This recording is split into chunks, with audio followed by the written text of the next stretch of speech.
মানে বাঙালির ঐতিহ্য বহন। চলুন তুলে ধরা যাক বাঙালির পাতে সংস্কৃতির সাতকাহন। নমস্কার, শুরু করছি আজকের নতুন ভিডিও। আগেই বলেছি সেই সময় কলকাতায় দিকে দিকে মিষ্টির দোকান প্রতিষ্ঠা করা হয়েছিল। সেই সময় নবজাগরণ শুধু মানুষের মনে লাগেনি, লেগেছিল মিষ্টির দোকানগুলোতেও। এক প্রকার লুকানো প্রতিযোগিতা শুরু হয়ে গিয়েছিল ময়রাদের মধ্যে, কে কেমন ভিন্ন স্বাদের মিষ্টি বানাতে পারে সেই নিয়ে।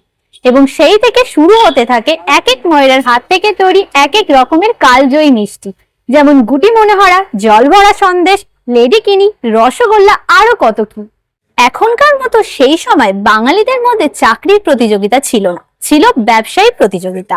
এই ব্যবসায়িক উদ্দেশ্যে 1826 সালে হুগলি জেলার জনাই অঞ্চল থেকে প্রাণচন্দ্রনাথ তৎকালীন কলিকাতায় পাড়ি জমান এবং বউবাজারে তিনি একটি ছোট্ট নতুন দোকান দিলেন। সেটি ছিল মিষ্টির দোকান। এই হুগলি জেলার জনাই অঞ্চল থেকে আরো একটি জিনিস, অর্থাৎ আরো এক ধরনের মিষ্টি কলিকাতায় এসেছিল 1844 সালে। কি নাম বলুন তো? এই মিষ্টির ইতিহাস আমরা আমাদের প্রথম ভিডিওতে বলেছিলাম কিভাবে এসেছে। এই মিষ্টি হলো গুটি মনোহরা, আর এই মিষ্টি কলিকাতায় নিয়ে এসেছিলেন আর কেউ নয়, প্রাণচন্দ্র নাগেরই বংশধর গিরিশচন্দ্র দে। তো যে কথা বলছিলাম, এই প্রাণচন্দ্র নাগেরই দোকান ছিল কলিকাতায়। তিনি প্রথম কড়া পাকের আর ভাজা মিষ্টি তৈরি করার কারিগর ছিলেন। এই প্রাণচন্দ্র নাগেরই পরবর্তী প্রজন্ম অর্থাৎ ভীমচন্দ্রনাথ এই দোকান সুনিপুণ দক্ষতায় সামলান, যিনি ছিলেন লেডিকিনির আবিষ্কারক। 1856 সাল লেডি ক্যানিং এর জন্মদিনে এক বিশেষ ধরনের মিষ্টি প্রস্তুত করেন ভীমনাগ, যা খেয়ে লেডি ক্যানিং এর ভালো লেগে যায়।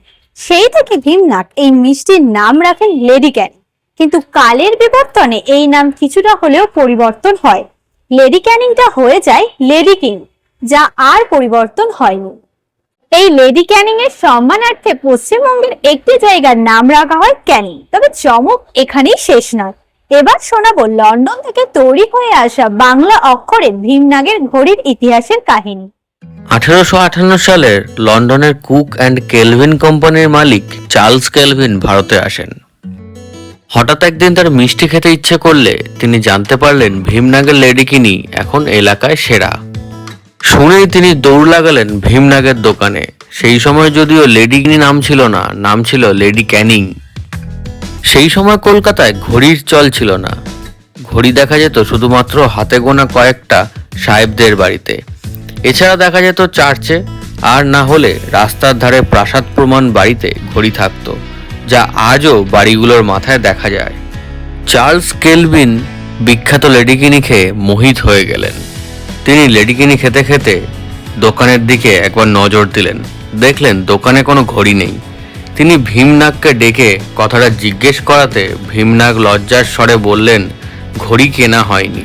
সঙ্গে সঙ্গে চার্লস কেলভিন জানালেন পরের দিন তার দোকানে গিয়ে একটা ঘড়ি নিয়ে আসতে।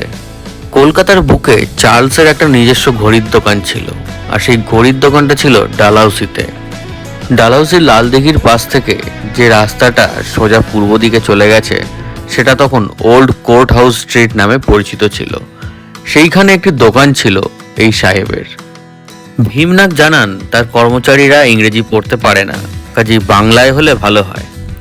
সেই সময় কুক অ্যান্ড কেলভিন বাংলায় ঘড়ি বানাতে পারতেন না, তাই অনেক চিন্তা ভাবনা করে বাংলা হরফে লিখে ইংল্যান্ডে তাদের ওয়ার্কশপে পাঠিয়ে দেন। এখানকার কর্মচারীরা সুইজারল্যান্ডের যন্ত্র ব্যবহার করে বাংলা হরফে তৈরি করে ফেললেন একটা ডায়াল। ব্যাস তৈরি হয়ে গেল একটা বিখ্যাত ঘড়ি। কলকাতায় চলে এলো কয়েক মাসের মধ্যেই। সেই থেকে আজও এই ঘড়ি দেওয়ালে টাঙানো আছে ভীমনাগের দোকানে। এই ঘড়ি সাক্ষী থাকলো ভীমনাগের মৃত্যুর, সাক্ষী থাকলো স্বাধীনতার। বিংশ শতাব্দীতে সাক্ষী থাকলাম আমরা, কিন্তু এই ঘড়ি আজও জীবিত।